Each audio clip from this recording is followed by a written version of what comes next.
Ah! Sorry, Jedi.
How's that look?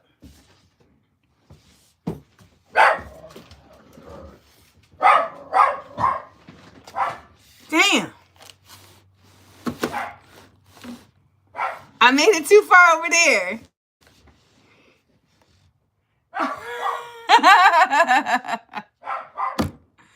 I'm going to have to work on that. It's essentially got to go on the ceiling.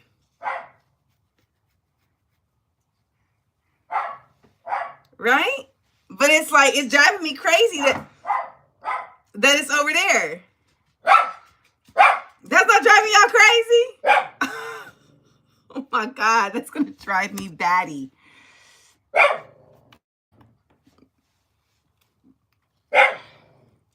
Yeah, that looks nuts.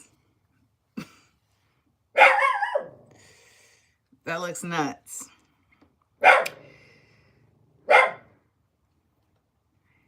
No, you did not miss the interview. It drops next week on my Patreon. But it drops for not just like, you don't have to have subscribed to my Patreon. Well, okay, it drops on my Patreon, but you can be a free subscriber. You just have to be subscribed to Patreon.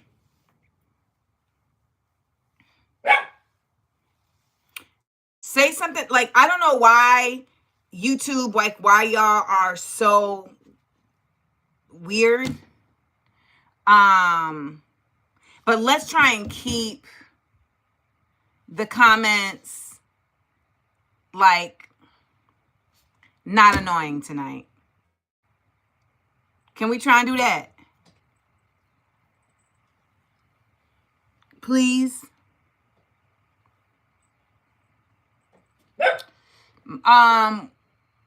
Rolando, can you take Michael Alba out of here?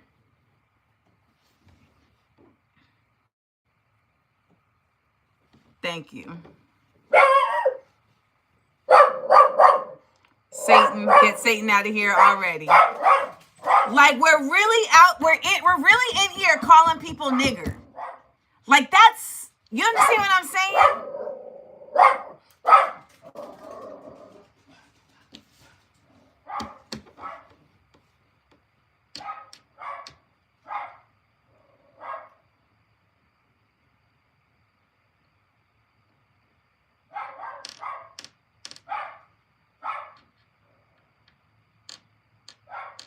Thank you for all these comments on being beautiful. Ah, man.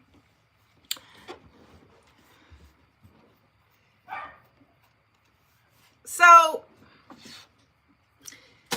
I've been my love, what's popping off? What are you so hype about, bro? Jordy.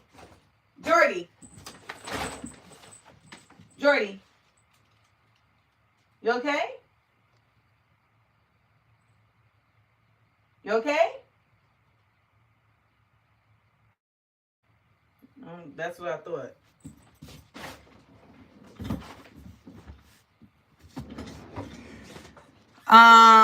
Why did Harris get a reward that she didn't deserve? You just got here? Obama got a Nobel Peace Prize. Barack Obama got a Nobel Peace Prize. The man who was bombing Yemen, okay, who was bombing Yemen like graffiti artists on trains in the 80s, got a Nobel Peace Prize. And you asking why? Because all this shit is phony. That's why when it comes to these prizes and awards, once you start really getting radicalized, you be like,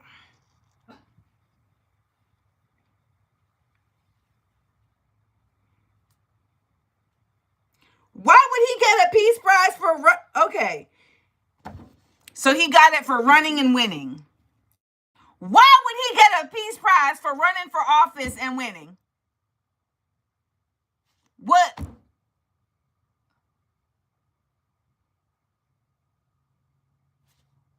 Why?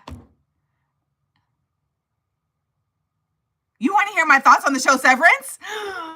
Where do we begin? First of all, oh my God. You know what? Let me take my sweatshirt off so I can really get focused. Okay. First of all, Severance is one of the best shows on television. Let's be clear, okay? It's also one of the best shows maybe of all time. Like literally, it's incredibly written. It's shot and just scripted. Shot and performed in such an immense fashion. I mean, the fact that we watch them play multiple roles, it's like, as an actress, I'm like, okay, there's gonna be spoiler alerts. So if you, Elijah and Rolando, can you take Eli out? There's gonna be spoiler alerts. So if you don't want to hear about this, I'll talk until 9:06 and then come back. Okay. So thank you, Rolando. So when they went to the retreat in the snow, right? And it was like, what's his name? Bernard was holding the woman under the water, holding fake Helly under the water. And he was screaming, she's an innie! She's an outie! She's an outie! Send it! And like finally, and they were going down and back and down and back and down and back. And then finally she was like, send me back, Seth! Do it! Do it! And then he put her back underwater, but then you saw her change.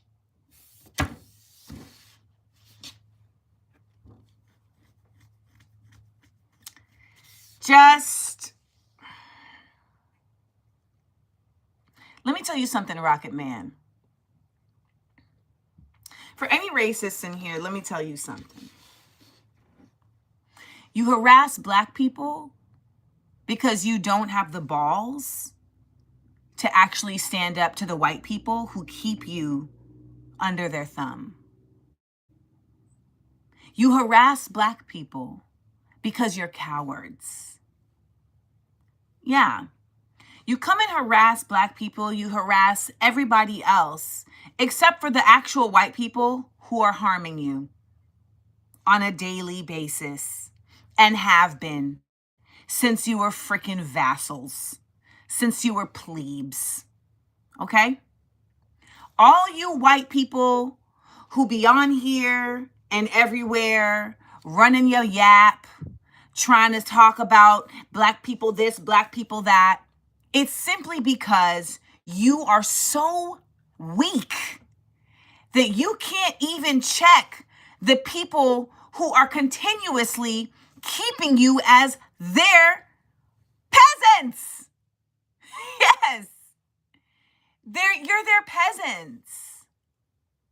And it's so embarrassing, like secondhand embarrassment, to watch y'all continuously, century after century after century, allow yourselves to be used. And here we are again. Here we are again.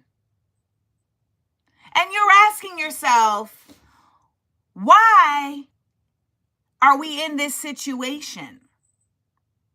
And you're in this situation because you don't ever stand up for yourselves. Not in the real way, to the real ones. No. You stand up for yourselves against the ones that you think you can beat.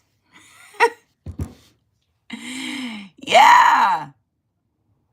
That's what it is. And it's embarrassing. So when we talk about, so now that I have done my full research around what people mean when they say we're sitting this out, what some people mean when they say we're sitting this out is they're really just rebranding self-centered selfishness. You know?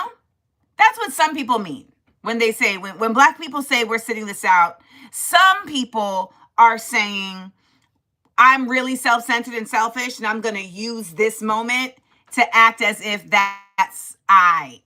Okay? So that is really what those people are saying. However, if you're someone like myself, you were always sitting this out. Meaning, you were never offering your body up to defend folks who ain't coming to your defense.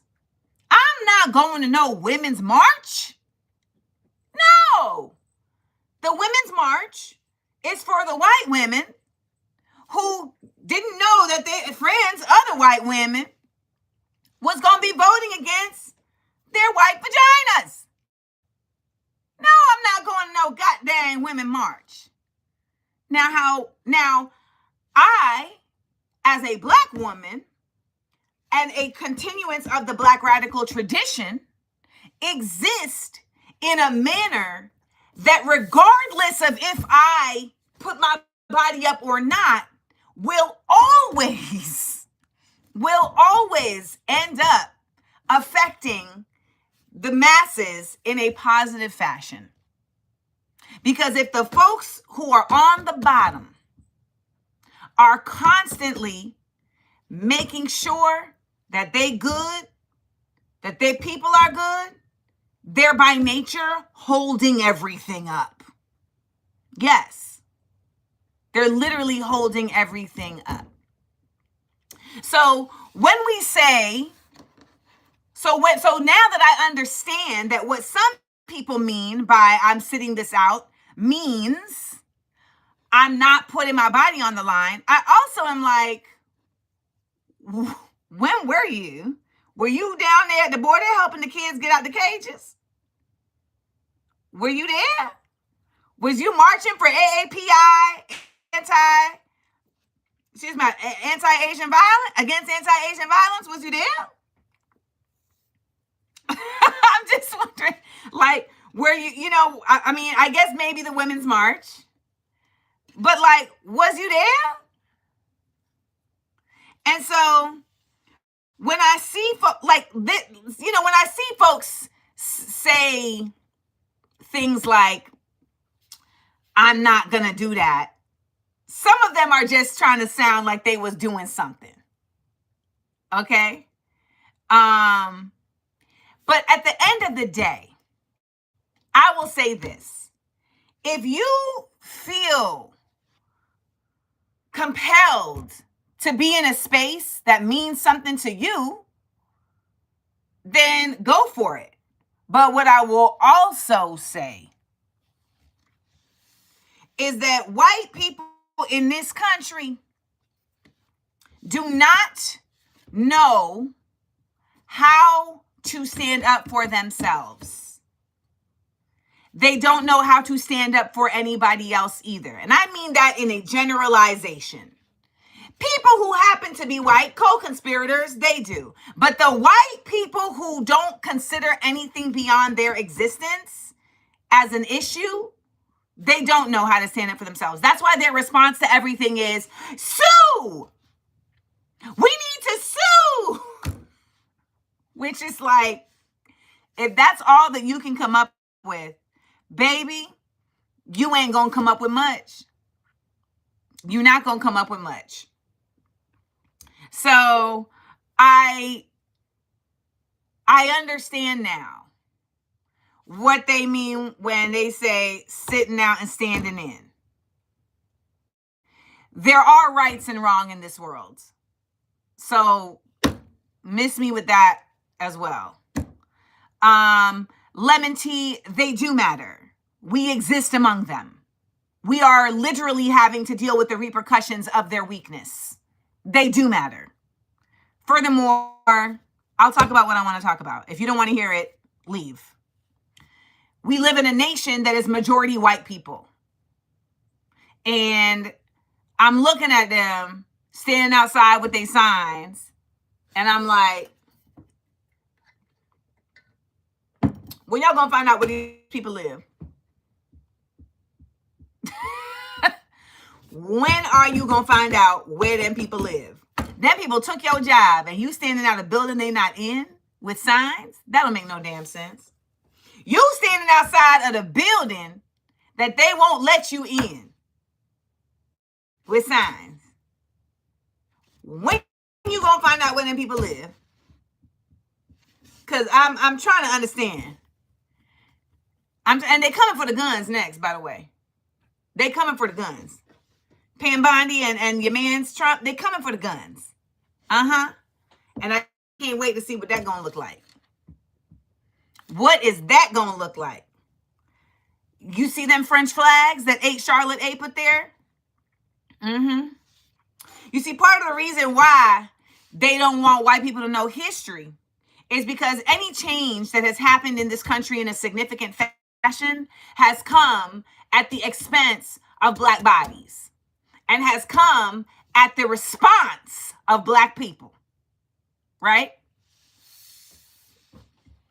And so there is a actual blueprint. And they don't want them to know that blueprint. But it's there. It's there. So when you see Black people like myself saying, we not out there, I didn't know I had to say that. Because whether or not I voted for Kamala or not, I wasn't going to be out there. Because I've been on my job. I've been on my job. So I never thought I needed to be out there. In this fascistness? No. The reason why I didn't relate to that was because they was acting like that was their day one. When they were saying that, they was acting like we did what we needed to do. That's it. And then you had people that were like, we're tired, we're exhausted. And I'm just like, I'm tired and exhausted, but I'm always fighting for us. And I'm not tired and exhausted for fighting for us because that's going to be what it is. Even though a lot of my Black women sisters be coming sideways and they perform in Blackness, nonetheless, I'm going to always fight for mine. And that goes beyond my race. I'm going to fight for my values. Yeah. Absolutely. No, where are the scissors? So, I just wanted to point that out. Have I been watching White Lotus? Yeah, but White Lotus to me is always kind of slow. Like, it's not until like episode 3 or 4 that it start really being about something. You feel me? They trying to set up characters and whatnot. Y'all, where are my scissors? These is my favorite scissors. Oh. I think I know where they are.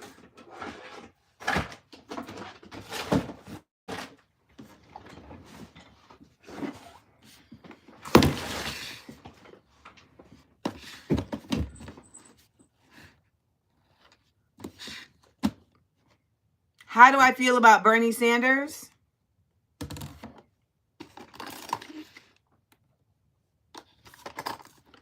Bernie Sanders is, just like a white man with a conscience. That don't mean he's a white man with courage. But he got a conscience. And considering so many don't, he just looks so starkly different. But I don't think he really is that big of a contrast in the way that many suggest that he is. I think they all cock up there and act like they doing a lot, and they doing the work of bureaucracy in the real way, not the Marjorie Taylor Greene way. So,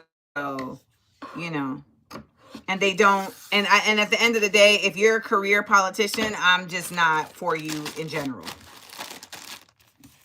I don't trust career politicians. I think they are absolutely disingenuous.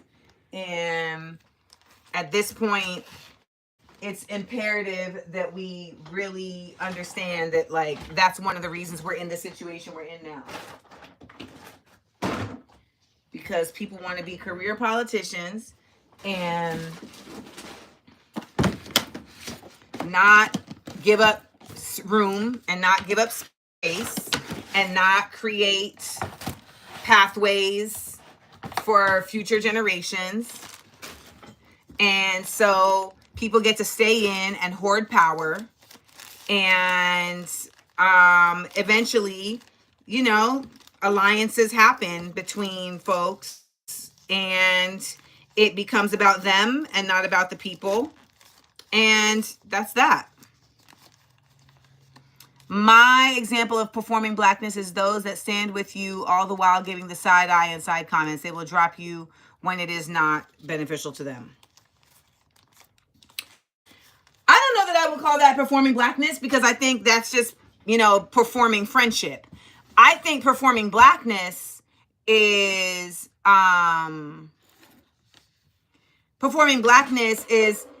acting as if blackness is your bottom line for lending support, knowing that it is not, and that you will always choose opportunism, and blackness is what you are peddling to get you in spaces for opportunity. I know a lot of people who peddle blackness and sell blackness without acting in the best interests of Black culture. Essence Magazine, it peddles blackness, it sells blackness, but doesn't act in the best interests of Black culture. The Griot, The Root, there's certain stories and methodologies that they have deployed over the years that have shown that they are not for the betterment of Black culture and Black people. And you know, in their defense, they probably don't even know what that looks like. They probably don't even know what that looks like, because capitalism is so blinding. You know, capitalism is just so blinding. Oh my gosh. It's like they can't see past it. You know, it's like all these people that are, you know, diehard Democrats claiming that it's for Black people. No, you're a diehard Democrat because you want a job, because you want to be the Democrat version of, you know, Kundis or whoever. Like, don't you you can't fool me now. You want a job. You want to be the one. You want to be famous. You want to have shine. And so you align yourself with certain spaces. Like, that's just, I mean, that's that. And people now have learned that you can use Blackness to do so. You know, you can absolutely peddle Blackness without being held accountable for how what you're doing affects Black culture, Black people at large, etc. You know, people can say whatever they want about me, but I have consistently created spaces for Black culture, Black community, Black elevation. You know, I did a fucking internship for 4 years. Like, I've done more than I talk about. So that's a lot of the reason why people say things to me like, "What are you doing, Amanda?" Because they just, you know, because I don't put it out there like that. But those who know, know. You know, and I come on here when I'm doing this because it helps me to get it done faster. And tomorrow I have to start shipping. So I'm getting everything prepared for my shipments.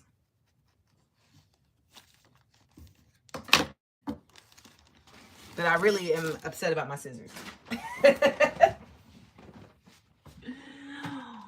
Where are my scissors? Where are they at? Where are my scissors? Where are they at?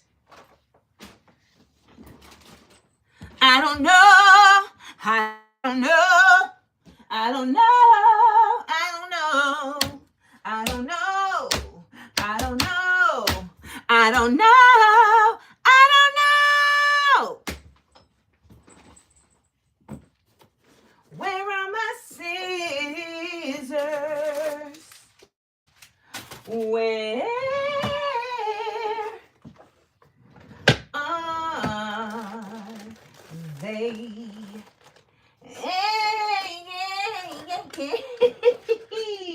Y'all, I be cracking myself up.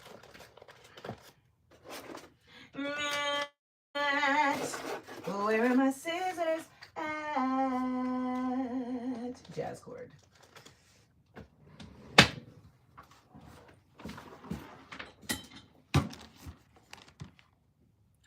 Sabaruri-da-da. No, they weren't in my Tupperware. These were just like standby scissors. But I have like a pair of really dope, nice scissors that I was using that I can't currently locate. And kind of bothering me. Hold on. I'm doing something right now. Because I don't like the light. Why is this doing this?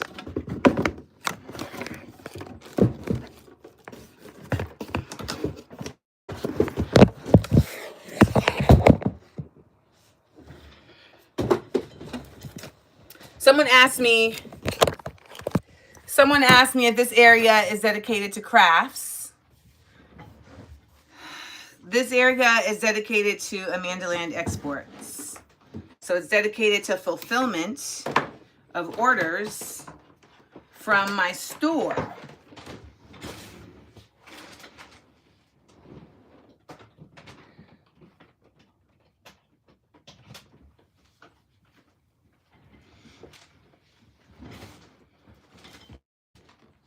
Where are my scissors is going to be stuck in your head.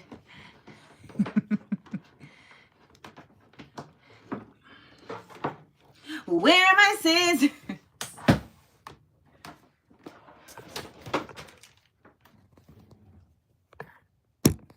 Let there be light. Yes. Okay.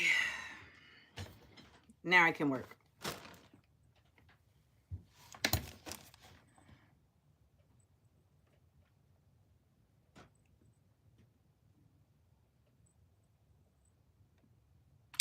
First of all, when you submitted the questions for the interview, did I give you a date of when the interview was happening? I'll wait for that answer. I know the answer, so I'll wait for the answer.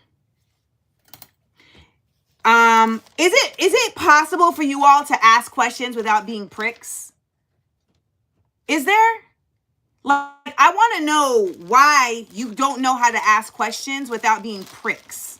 So if you want to ask me about the interview again, I'm going to give you the opportunity to do so. I'm going to give you the opportunity to rephrase your question like you're speaking to someone.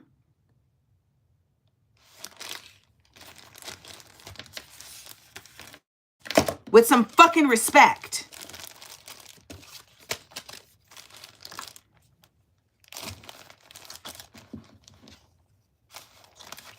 No, the interview was not supposed to be on a Thursday and posted on a Sunday. I never said when the interview was going to post. I literally never said that. So I don't know what you're talking about.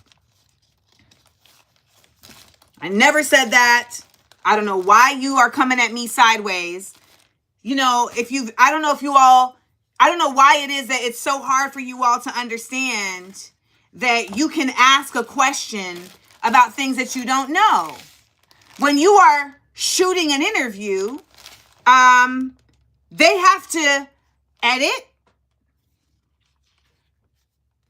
And this interview in particular requires edit. Zero disrespect is intended. Great. However, when you lose language like, whatever happened to the questions for the interview that was supposed to da-da-da-da-da? No. Hey, wanted to find out, did I miss the interview that posted? Hey, wanted to find out, did the interview ever post for the questions that we submitted? There you go.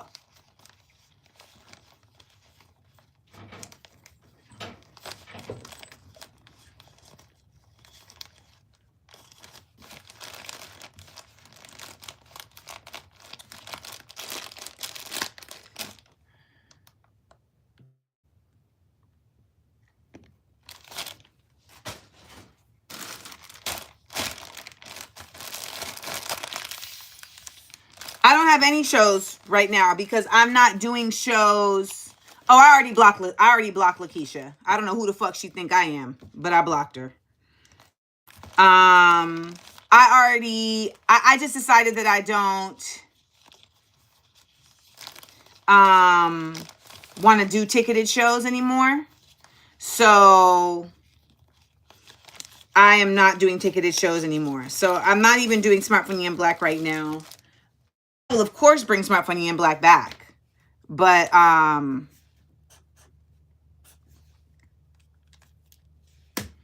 block game is unrivaled. I mean, it's practiced.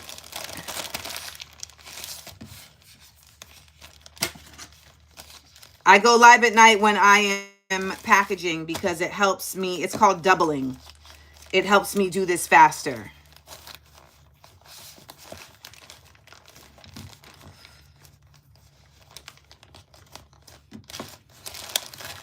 Because it's a monotonous work and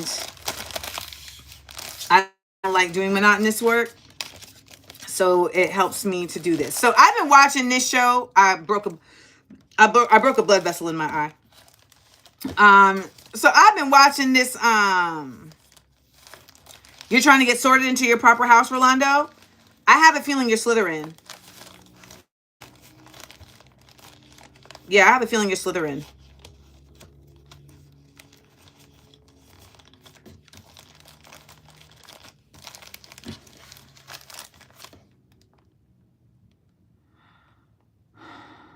You're Gryffindor, Stevie?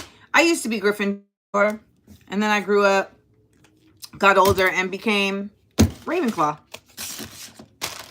Are you claustrophobic? Because it seems like you're in an enclave, and that always gives me anxiety.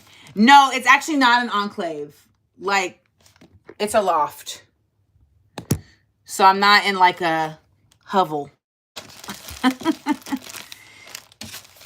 You might be a Slitherclaw or a Ravenclaw.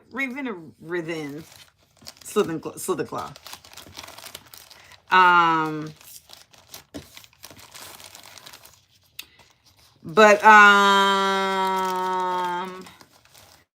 yeah, I really believe in using all spaces wherever you live. So like this space existed, and it was just like, I'm gonna figure out use for this space.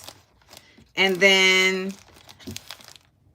I was also able to get a closet made for my tracksuits.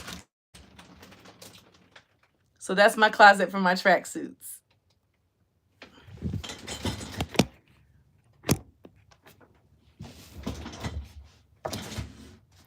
See, when you don't drink and you don't got no kids and you don't got drug habits, you can spend your earnings on bullshit like that.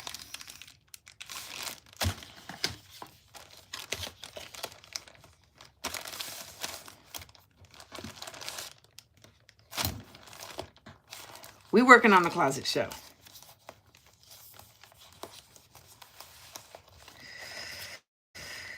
I'm working on the closet show. I'm always working on something. I'm always working on something. I'm not based in Los Angeles. I am not based in Los Angeles at all. Because I sold my house. Sold my house. Sold my house. Let me tell you how much of a geek I am. I've just been thinking for days now about how I'm going to sing that when I walk into my psychiatrist's office tomorrow. I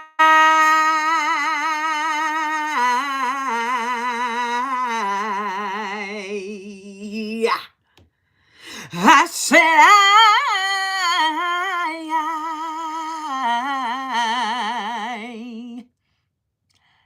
I was eating chocolate.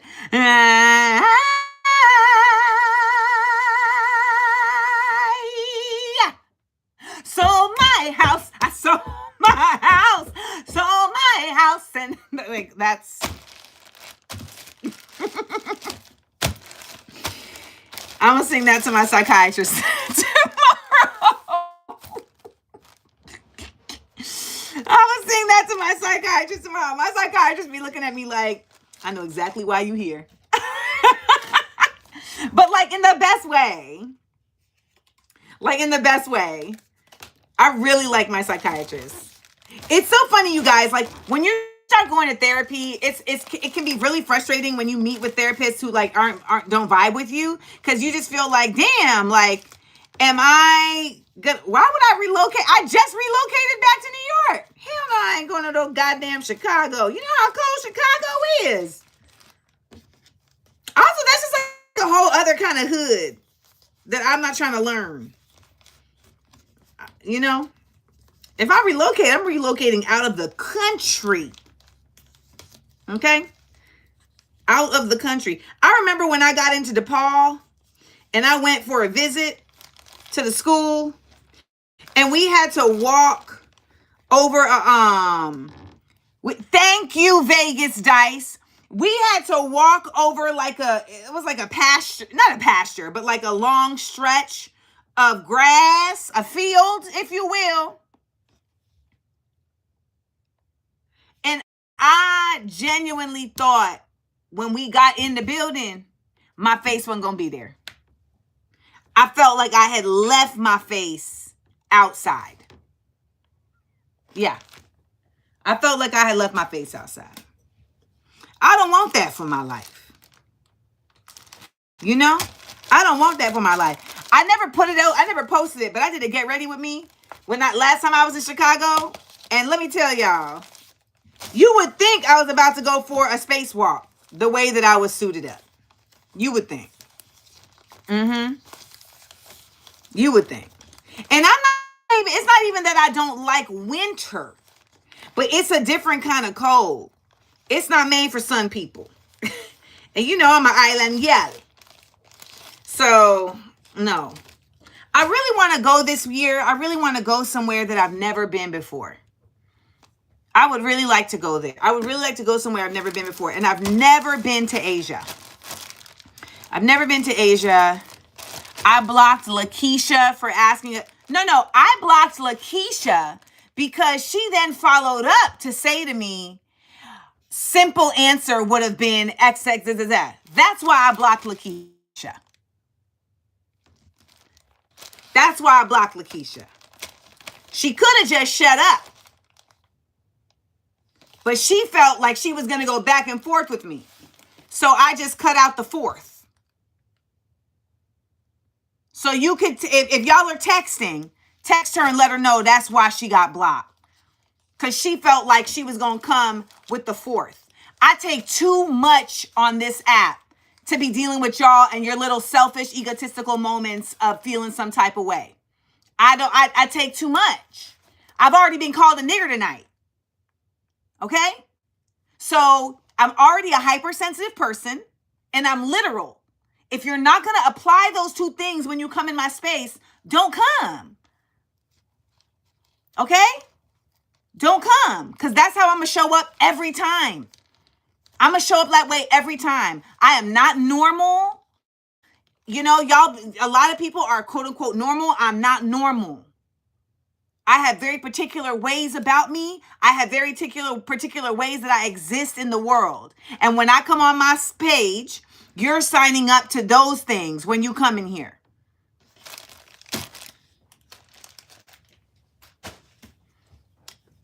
That's it.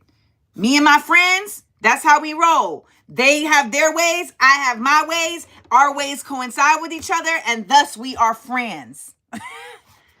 Ba-dum-bum. Maeve, you missed the slur. They was in here talking crazy to me.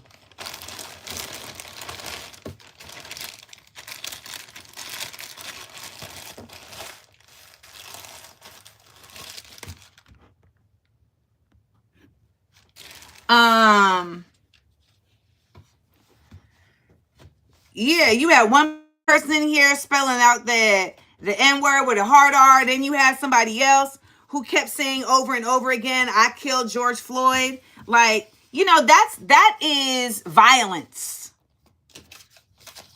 You know, that's violence. Yes, brother Amir, house rules. That's violence. So you coming at me like that? And then people want to come later and be wanting me to, you know, have a certain level of sensitivity and whatnot, a certain level of grace and whatnot. No, come in here already understanding this woman is in a space where people be out of goddamn pocket. So let me take pride in being all the way in pocket. You know the little pocket they be having in the big pocket? You know how they be having the big pocket with the little pocket in the pocket? That's where you want to be. It's not even enough to be in the pocket. You want to be in the pocket that's in the pocket.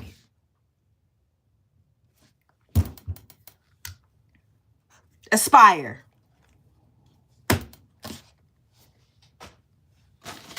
Tired of people expecting more from me than I have to give. I give enough. Can I see how big the bonnet is? Oh, the bonnets ain't even on sale no more, baby. But the bonnet is, you know, that's how big the bonnet is. But the bonnets ain't on sale no more, love. I'm about to do a new drop.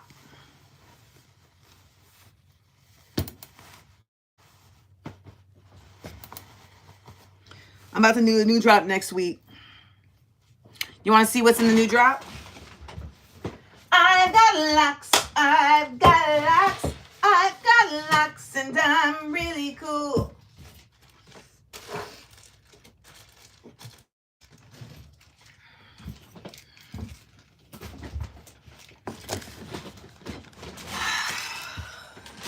Okay. Can I do a poll on here?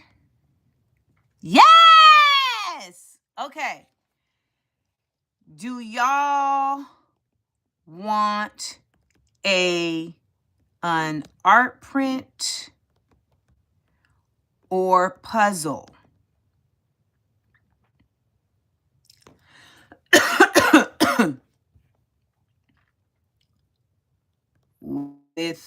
this design. Print puzzle.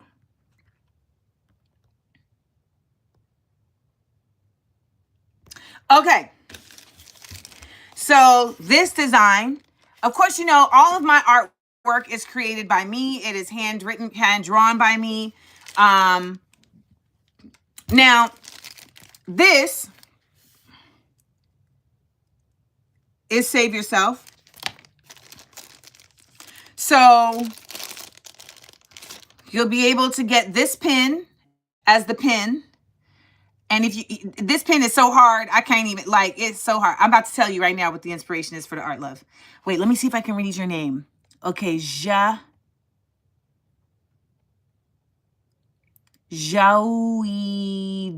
Jaouid. Is that your name, Jaouid? Did I just read your name in Arabic? Javed? I was close! I was close!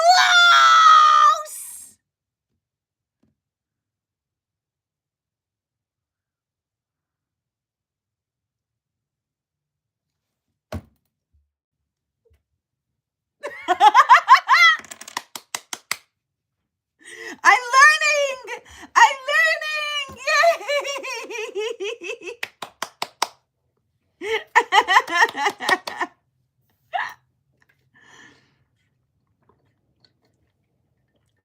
Yay! Yes! Alhamdulillah!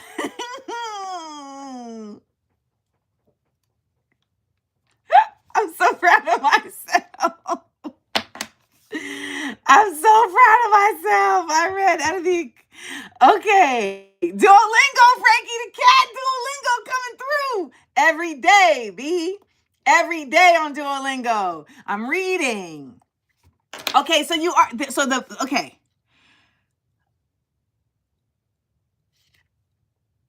I am familiar with the aquarium restaurant, but I was staying at a hotel above the aquarium restaurant where I was sexually assaulted, and the owner who owns the aquarium restaurant and the hotel still wanted to charge me for my stay because he said it was my fault because I left the door unlocked to my villa. So that is my advice for your mother about the aquarium restaurant.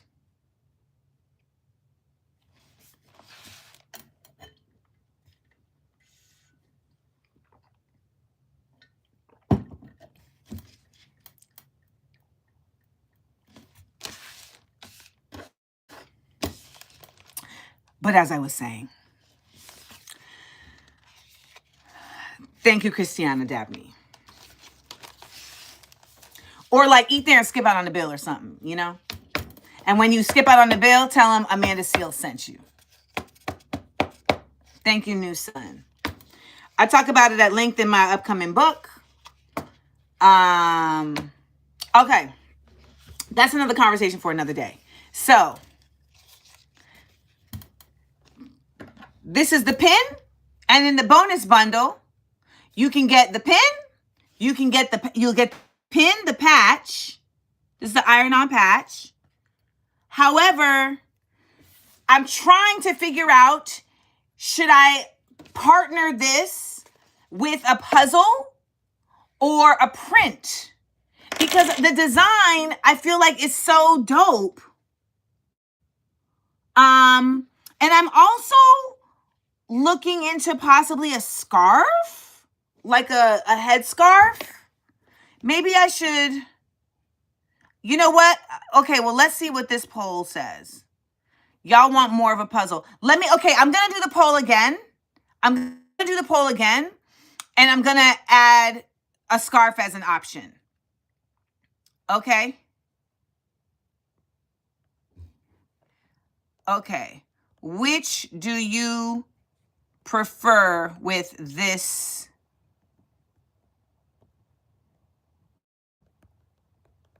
design? Print. Okay, hold on. Art print, puzzle,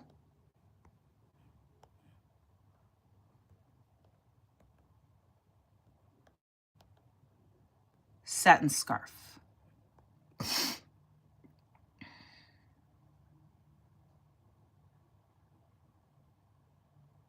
Thank you, Ashley.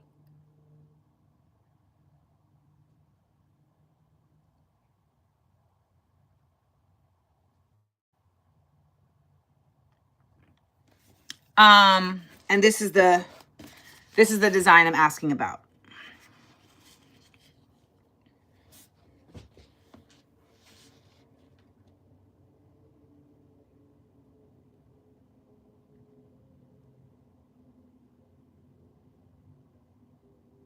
No, there's no option for either or. That just creates more work for me.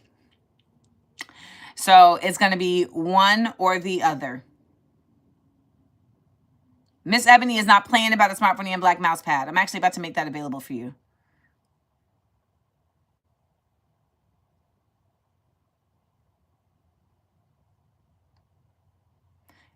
Well, no, it's not a neck scarf. It's a satin scarf.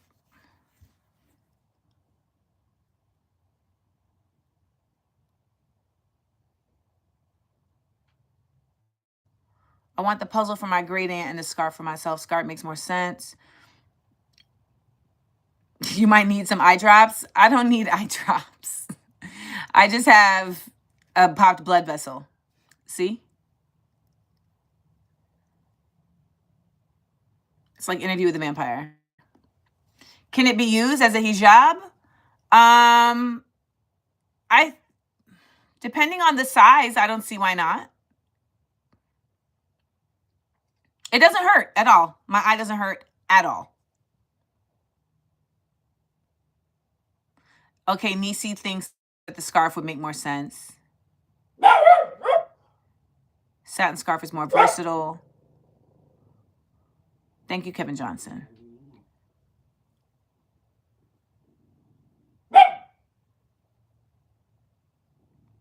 So basically, I took a cod liver oil pill because I've been trying to feel better. And it was like, if y'all had said what you need to do, you need to go outside and find a turkey, then I'd be outside looking for a turkey. Like, that's how tired of sick I was. Okay? It is a pen, babe. That's how tired of sick I was. Well, this is a new puzzle. So you can satin scarf is in the new, this is the new poll. So if you voted in the previous poll where there was only 2 options, I started it over. And so basically, I feel like it's a confluence of 3 things. One, I was outside, like it was like 24 degrees, and I was outside trying to put like the wind had blown the cardboard. Like, I had some cardboard outside because I had unpacked some boxes. I'm still moving in. And and when I tell you the wind was disrespectful. The wind was disrespectful. And so I was like, all right, I need to go out here and get this together because my editor was coming over and I didn't want to look janky. I didn't want my crib to look janky. So I was outside in the cold, and that meant that my blood vessels are like constricted. Then I had taken this cod liver oil pill, which is a actual blood thinner. Didn't know that. And then I always rub my eyes because it's a bad habit. And it's just all those 3 things. But it didn't hurt. It didn't hurt. You know? It just was like, I walked by a mirror and was like, hold up now. Hold up now. So, yes, yeah, you late to the game. The radio station fired me. No, there's no feeling. I didn't even know it happened. I just literally like I went to the bathroom, I washed my hands, and when I looked up, I was like, whoa, ma'am. How do you get over writer's block? You're writing a thesis? Well, tell me more. Are you blocked because you're exhausted? Are you blocked because you can't figure out how to end it? Are you blocked because you are just no longer motivated? So tell me Tell me which one it is, and I can tell you what I would suggest.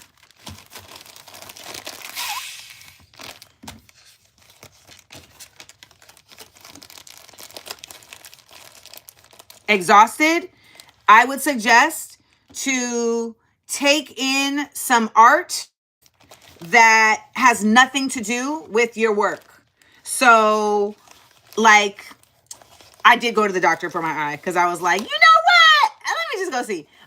So I would say go take in some art that has nothing to do with your work. So either a museum, or it could be like watching an animated movie. It could be going to watch, I mean, I don't know what your work is, but that's something I do when I'm exhausted from creating, because it makes my brain go in a different direction, but it invigorates it. So it's like, it's no longer attached to the strain, but it invigorates it. For me, watching an animated movie will really actually like get me going, because your brain, it sparks your imagination.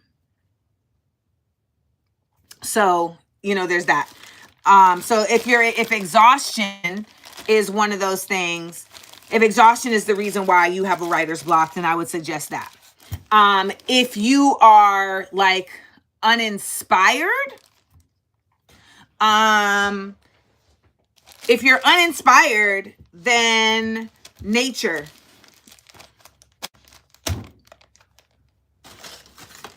You know, nature. Just go be amongst something that's always inspired. Nature is always inspired to do what it does. Okay. It's -20 right now. That's disrespectful. I don't even know where you are that it's -20. I don't even understand that. I locked my hair in September. Ms. Wu-Tang Ripperton. So that would be like Sue.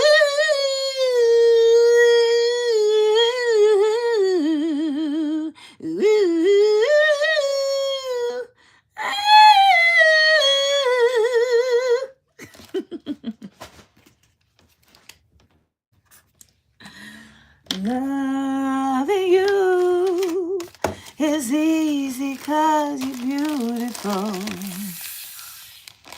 And everything that I do is out of loving you. La la la la la.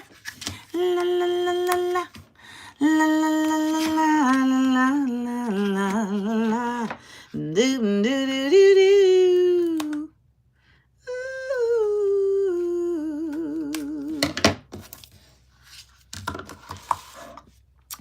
Okay, I'm gonna wait for the poll to get to 200. If you're just joining, I'm asking do you want a scarf, like a satin scarf, a print, or a puzzle out of this design to be a part of next month's Amandaland Exports bonus bundle?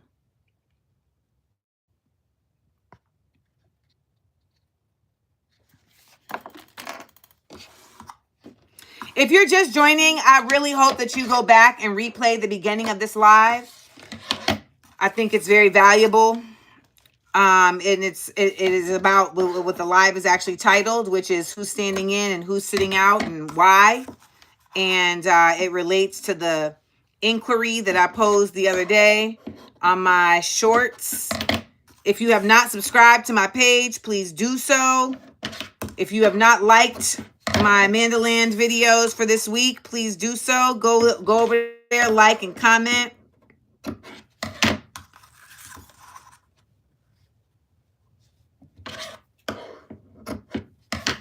Just look at the goddamn poll, Tawana.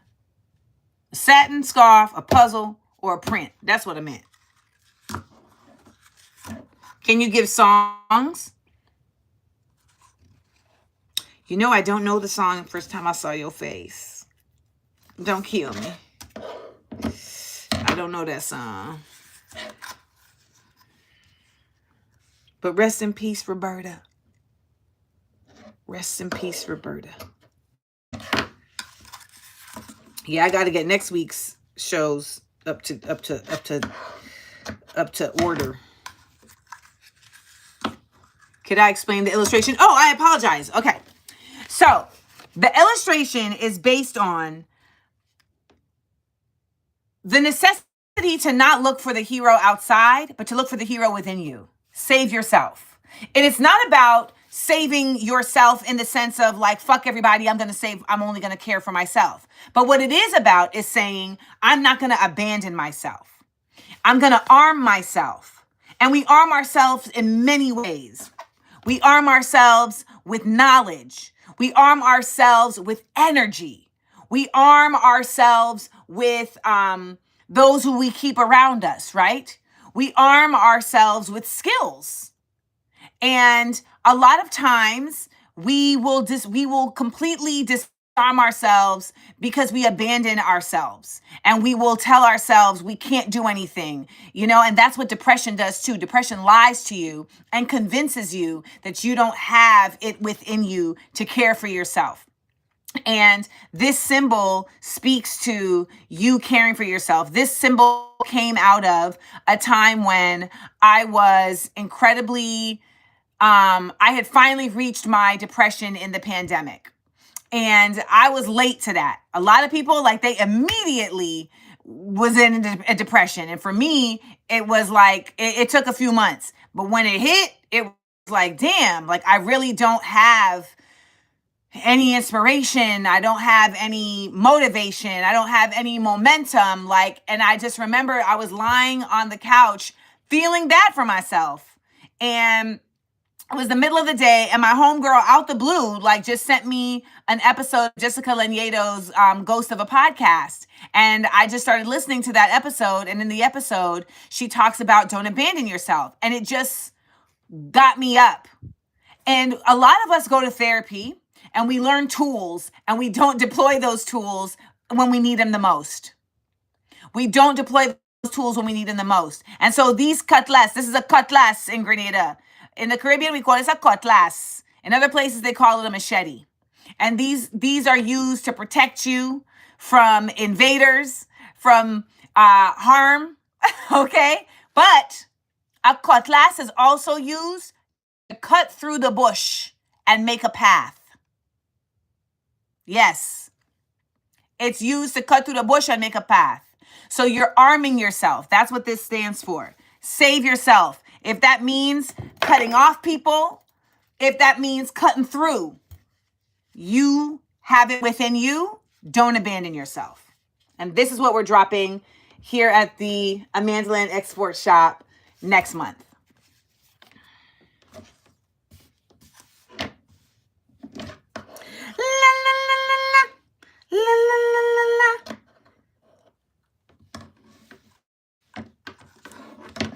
La la la la la la la la. You're welcome, Danielle. Thank you for reminding me.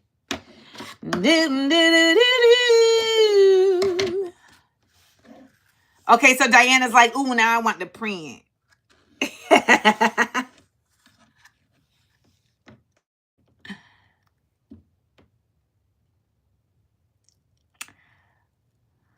How big would the print be? 8 by 10.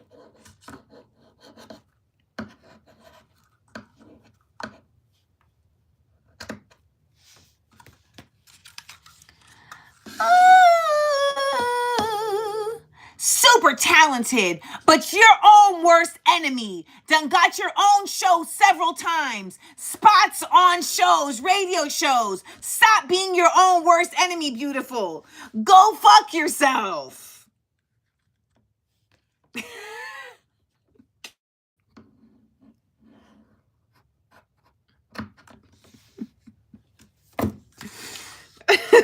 Rolando got that one out of here so quick. Rolando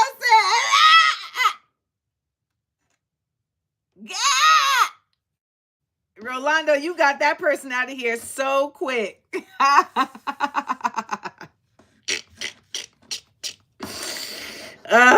Praise him. Rolando got that person out of here before I even finished reading the damn tweet, reading the comment.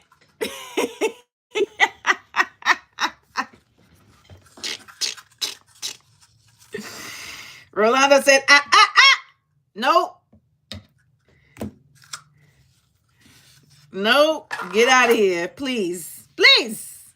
Exunt. Thank you. You know, the only child in me really like the moderators like taking people out for being ridiculous. Like that really like touches my heart because it's a protector energy. And the only child in me, we just be wanting a protector. That's all. The only child, no daddy. That's a lethal combo.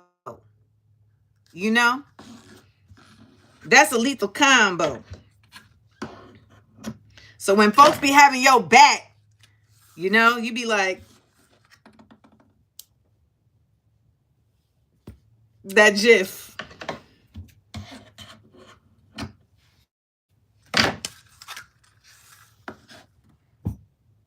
It is Trinidad Carnival time. Big up all Trini Carnival. You know Trinidad does never want a Grenadian to win.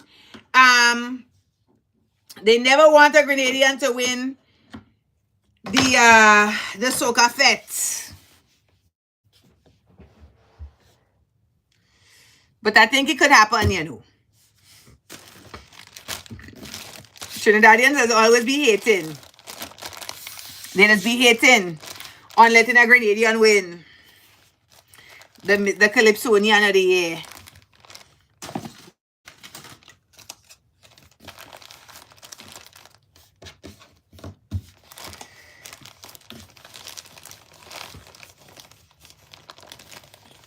Oh, sorry. Yes, this is a poll in response. This is a poll for the Cutlass design.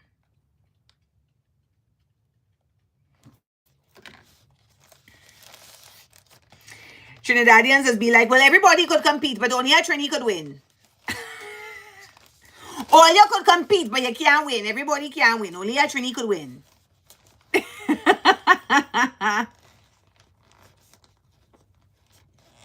Yes, I did know that. They were targeted by Cambridge Analytica and utilized. And they got the results they wanted. How about that? Did LeVar Burton give me this shirt? LeVar Burton ain't got nothing to do with Book It. But I do have that LeVar Burton book shirt. And he did give it to me. From Move On.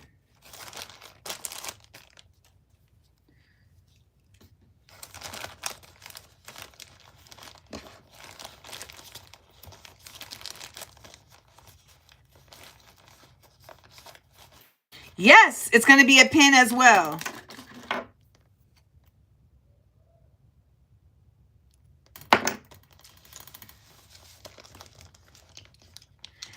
I do have it on a shirt, but I ain't making shirts no more, y'all.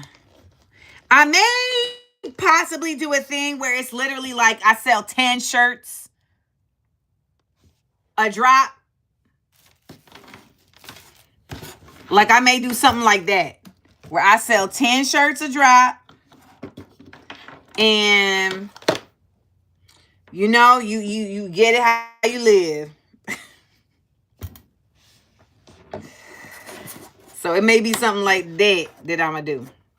And you just got to try and get in there.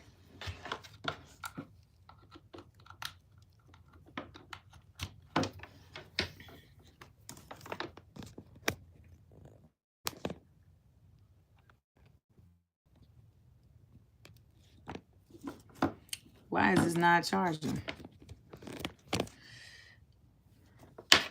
So, you know, we shall see.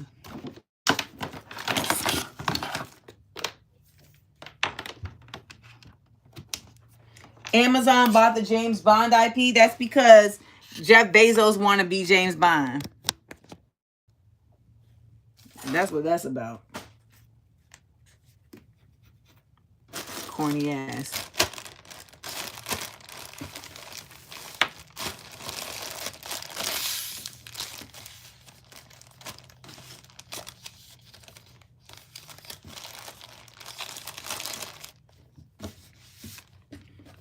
Make Canada the first state.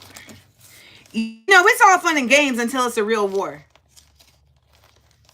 All this posturing that America, that, you know, the United States does and is doing, like, It's all fun and games until it's a real war.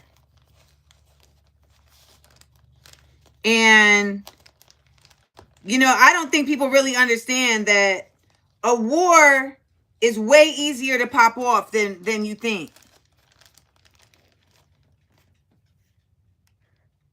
Oh, I know they're selling merch like that. But what I'm saying is that, like, they selling merch like that because they think it's a game. And it's not a game.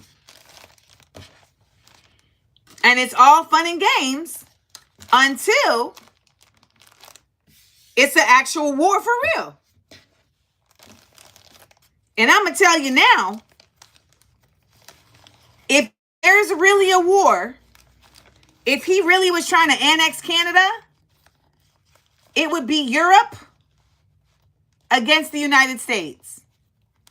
And the war would end up being fought on our land. Remember, I said it. They would invade Canada, but they would end up coming over here. Commonwealth, common schmelf.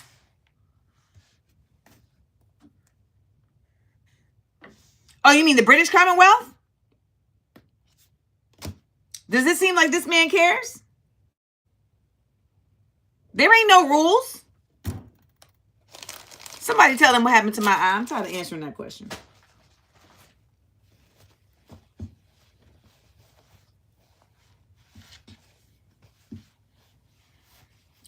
And I believe that, Brenda, with all of my heart.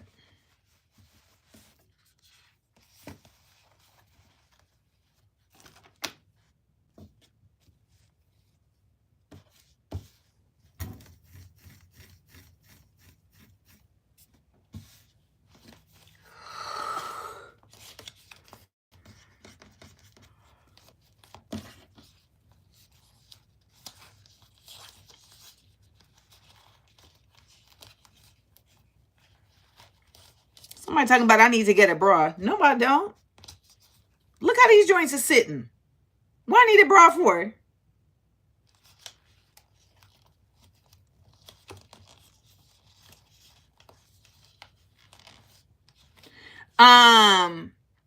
Someone asked, why is Trump letting Elon have so much power? Trump is not letting Elon do anything. Decisions were made by people that have more power than Trump. And Trump is doing what he is supposed to be doing.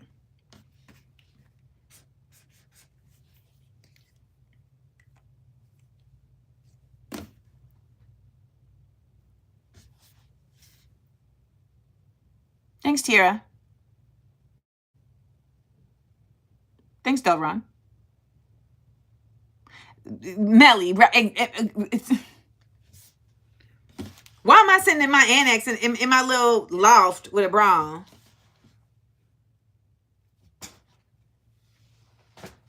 Y'all, I got so much done. Was I in a Juelz Santana music video back in the day? Yes, I was.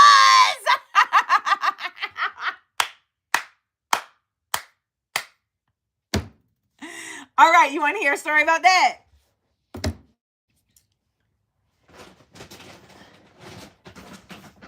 You want to hear a story about when I was in the Juelz Santana music video?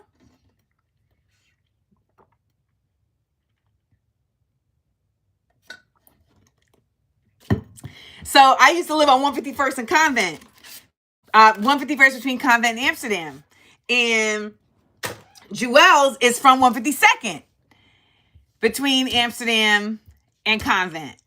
And so when I first moved over there, my homeboy, we were actually like walking to the bodega, and then is this somebody that was from around the way when I used to live over there? Is that where you're from, Jasmine? So my homeboy had lived over there. My homeboy used to be cool with folks over there. So we had walked to the corner store when I moved in, and we ran into, oh, hey, girl. And we ran into Juelz's brother, twin, who is so fine. Anyways, so we run into Twin, and my homeboy tells Twin, like, yo, look out for my homegirl. You know, she living over here now. So just, you know what I'm saying, make sure she good. So he's like, all right, bet. So, you know, I'm not sure who he told. Well, there was a big nigga that used to live on the block, a big dude. And so he told big homie, like, yo, take care of her. But of course, you know, the young niggas, they corny. And I was on MTV at the time. So I would be walking to Taco Bell or wherever, and the cats on the corner would just be talking to me crazy. And I don't even mean talking to me crazy like hollering. I mean like, yo, fuck you, MTV. You know, just real jealous, like hater shit. And I would just be minding my business. Also, we on the block. Like, I'm not gonna start nothing with niggas on the block. Like, I don't know who over here got a blick. I'm not doing none of that. Okay. So nonetheless, you know, I was minding mine, and I mean, and for those who know Harlem, like, I'm on the hill, okay? Like, we on the hill. This is not play time. So I was minding my business, and then, Juelz had asked me to be in the video. So I went down and do the video, and I'm chilling because y'all, I be rolling dolo. I roll dolo from state to state. Ha ha. So I go to the video shoot, and I literally remember coming around the corner, and all the niggas from the block was standing there. And it wasn't like we were in no big spot either. Like, I remember them being kind of like, you know, bunched up. So I come around the corner, and they all there, and they like, yo, it's Shorty.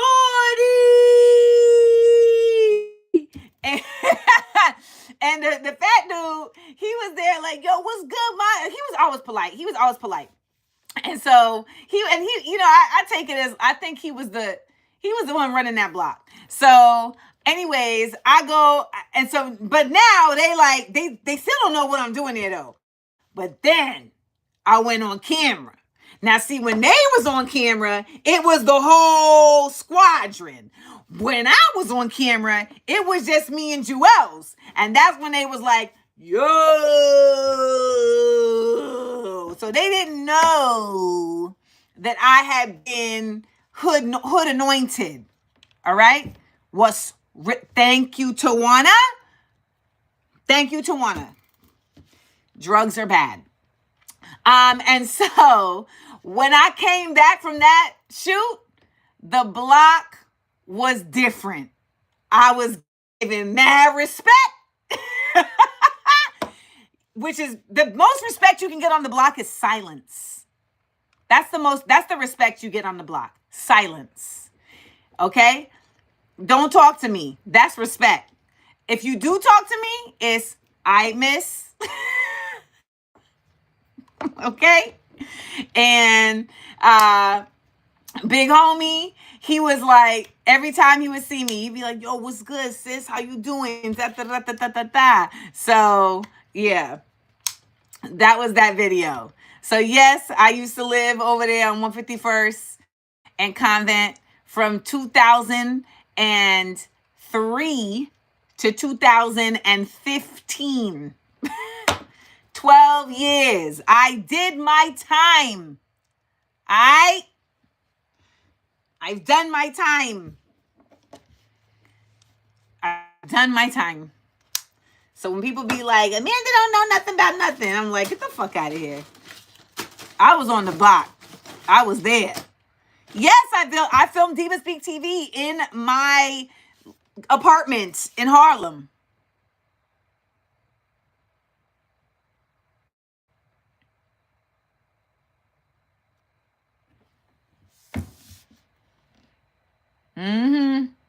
So, yeah, I'm certified uptown. Listen, I spent more time of my life uptown than anywhere else. I lived in LA from 1981 to 1989. I lived in Orlando from 1989 to 1999. But I lived in Harlem from 2000. And then I lived at SUNY Purchase, right? That was when I went to school. I lived at SUNY Purchase from 99 to 03. And during that time, I lived in Brooklyn during the summer. I lived in Flatbush one summer. I lived in Clinton Hill another summer. I lived in Harlem one summer in Lenox Terrace on 132 in Lenox. And then when I got out of school, 2003 to 2015, I lived in Harlem, uptown, on the hill, 151st and Convent. Yep, there was a comedy club on St. Nicholas and 147. No, not a comedy club. It was a jazz club, St. Nick's Pub. Wait, no. 147. Yeah, St. Nick's Pub. That's not a comedy club. Unless there is now. There probably could be now. I used to live in Flatbush on Albemarle Terrace.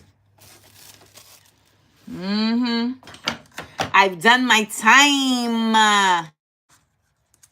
I know. I remember when St. Nick's closed.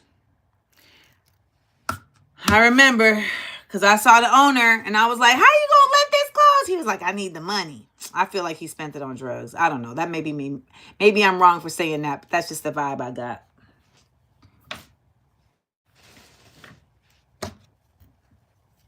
That's just the vibe I got. Harlem, uptown. I'm a Harlem girl. Uptown, baby.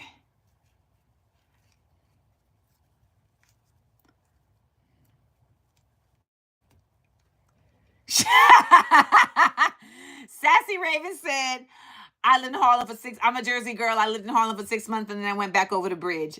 That is hilarious. Girl, I know it's so different up there now. I remember when I moved to LA, I came back to Harlem maybe like 6 months later and I went to go to my West Indian spot and they had turned it into a Papa John's.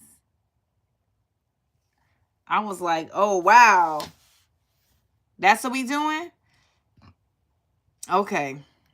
Yep, Frankie the Cat, 1,000%. Let me tell you when I knew gentrification had really hit Harlem. When I was up on 150, I was on 148th between Amsterdam and Convent. And I'm walking, and a dude started walking with me, talking to me, and he was just annoying me, and he was just asking me like, yo, what's good? Like, you know, and I was like, I'm not interested. And then he like kept talking to me and I was like, yo, like, bruh, I'm not interested. And he was like, are you interested in Jesus? And I'm like, what is happening right now? So then across the street, this white masculine presenting lesbian yells out, are you okay? Are you okay? And I was like, yeah, I'm straight. And she was like, I'm calling the cops. Why this lady start calling the cops on this man? And I was like, I don't need you to do that. I don't need you to do that.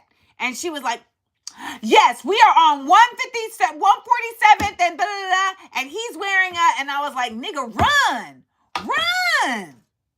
And he was like, I'm not running for shit. I was like, you know what? If you want to stay here and get arrested on some BS, he's like, my father is a judge. I said, I don't care if your father is Superman. If you want to sit here and get arrested, you can do that by yourself. But my suggestion is that you keep it moving. That's my suggestion. That you keep it moving. You get to stepping. That's my suggestion. He did.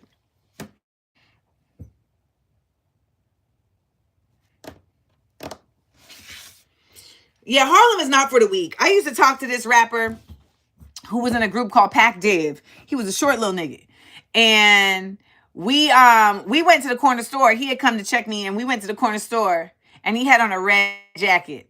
And we was in the corner store and the nigga said, what that red be bout? And his short little runt self was like, I ain't from here. He was from Cali.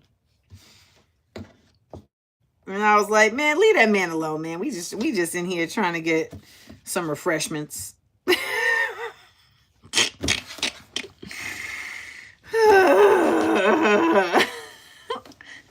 I ain't from here.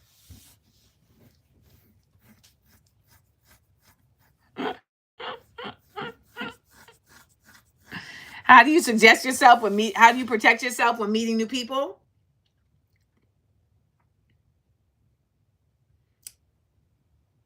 The way I protect myself when meeting new people is I just say what it is and see how they respond to it, particularly white people. Yes, the one with the dreads. He didn't have dreads back then. He had a clean cut and he used to wear a polo. Like if I'm around, so now the way that I protect myself is I just state my politics like straight up and see how they respond.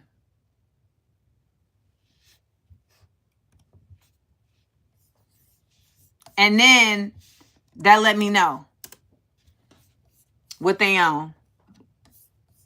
You feel me?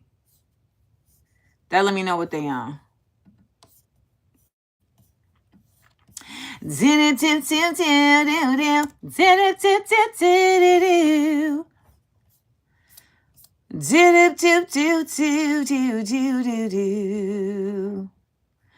I tell y'all that people emailing me about their orders, when it says so many times in 3 different places that orders will be sent by the end of the month, I cannot tell you how frustrating this is. Until March 1st, don't ask me about your order.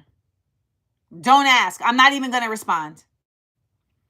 I'm about to set up an automatic response that just says, if you're asking me about your order, it is not the last day of the month. I mean, I'm just like, this next time, this next drop, I'm going to have a pop-up. I'm going to have a pop-up that says, before you proceed, this order will not be shipped until the last day of the month. Do not email me about this before the end of the month.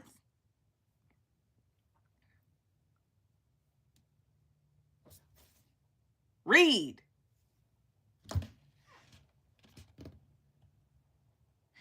I am a one-woman show, and they know that. They know I'm a one-woman show. And they're on my head. Like, where's my order? And it's also like, do you think I'm not going to send your order? Can I get an update on my order?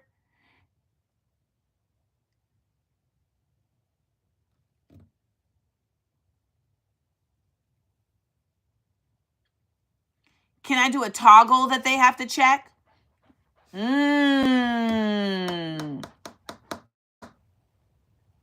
I'm going to see if I can implement that. Like click this box to acknowledge that you understand the shipping and handling. Yeah.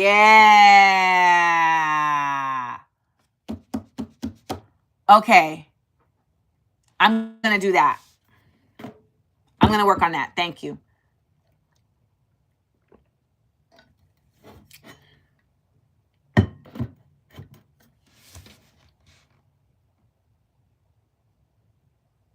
They will still bother me, yes. I mean, the terms and conditions, are there, but you're right. I need to put a box that says, like, please read shipping and handling.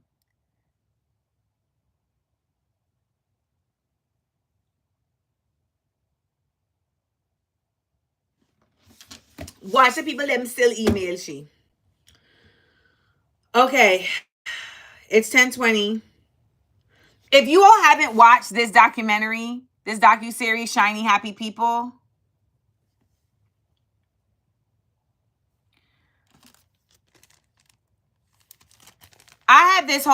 okay, let me just say this. I'm going to post this to the YouTube. White people, let me tell you something.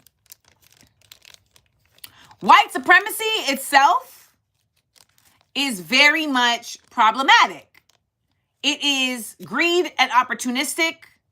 It is disregarding of any level of empathy, etc. You know what else is opportunistic? I mean, so you know what else is problematic? Weak white people who keep following these folks. I'm trying to understand it. What is it? You can watch, I think it's on Netflix or Prime. I can't remember. If you just search Apple. But golly, I'm like, why are y'all so easily like duped? Sheesh. A mess. Someone said I keep a fine man. You know, the difficulty isn't in finding a fine man. It's in finding a good one. You're right. I've always kept a fine man. But a good man? No. This country don't even make good men. And what I mean by that, it's not to say that there aren't good men, but it ain't the country that makes them. Our society does not make good men. It's men who decide to be good men. It's men who decide to get out of the matrix. That's who ends up being good men. But for the most part, but for what it's worth, this country doesn't make good men. And when I say good, I mean men who don't place their value on dominance. You know? Men who don't place their value on dominance. Some women want that, but I believe that the women who really want that, typically it's because they have some kind of trauma. Because it's like if they weren't getting it from a man, they would get it from somewhere else, religion or something. But I know that I've only had men that define their value by their ability to dominate me. And because I'm such a force, their way of doing so has been through emotional manipulation. So, you know, Tawana said that Rolando snatching souls like the Bone Thugs video. Then I miss my Uncle Charles, y'all.